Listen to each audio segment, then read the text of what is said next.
এখন বাজে বিকেল 4টে আর মেয়ে ঘুমোচ্ছে, জাস্ট এই ঘুমোলো। আর বাইরে কালকে এত বৃষ্টি হলো রাতের বেলা, সারা রাত ধরেই বৃষ্টি হয়েছে, কিন্তু সকালে উঠে সেই গরম। আর রোদ তো বুঝতেই পারছেন কেমন রোদ উঠেছে, দেখেন এখন 4টে বাজে আর এখন রোদ, কড়া রোদ বাইরে। আমি ওর বাবার অপেক্ষা করছি, ওর বাবা অফিস থেকে ফিরবে।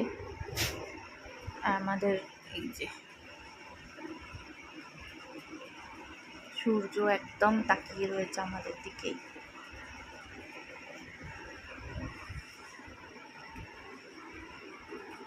দেখি ওর বাবা কখন ফেরে।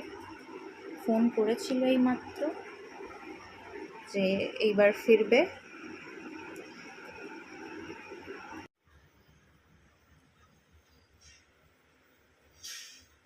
এই জানলায় বেশ অনেকগুলোই টব রেখেছিলাম, কিন্তু সব আমরা ওই নতুন বাড়ির বাগানে শিফট করে দিয়েছি, জায়গাটাও ফাঁকা হয়ে গেছে।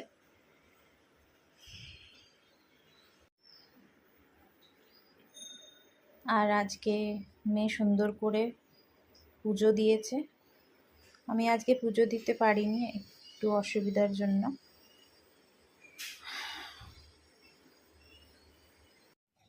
চলে এসেছে ওর বাবা অফিস থেকে, আর এনেছে গাঁদা গাছ, এক গাদা গাছ এনেছে। এখন আমরা যাব বাগানে গাছ লাগাতে। একটু রোদটা কমুক, এইমাত্র এলো তো, কিছুক্ষণ বাদে যাব। অনেক দিন ধরেই অপেক্ষা ছিল এই গাছগুলো কবে নিয়ে আসবে। আর এই যে কি গাছ এনেছে কিছুই জানি না, যখন পুঁতবে তখন বোঝা যাবে। এটা তো মনে হচ্ছে যতদূর সম্ভবত পেঁপে গাছ, আমি চিনি না অত, তাও মনে হচ্ছে এটা যেন পেঁপে গাছ। আর ভেতরে আর কত কি গাছ আছে জানি না।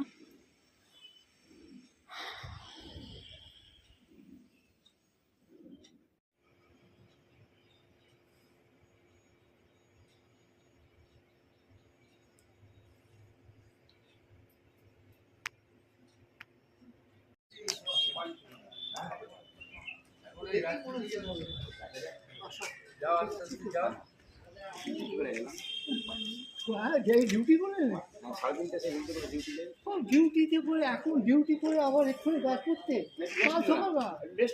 কাল সকালে হবে কি করে আবার সকালে ভোরবেলা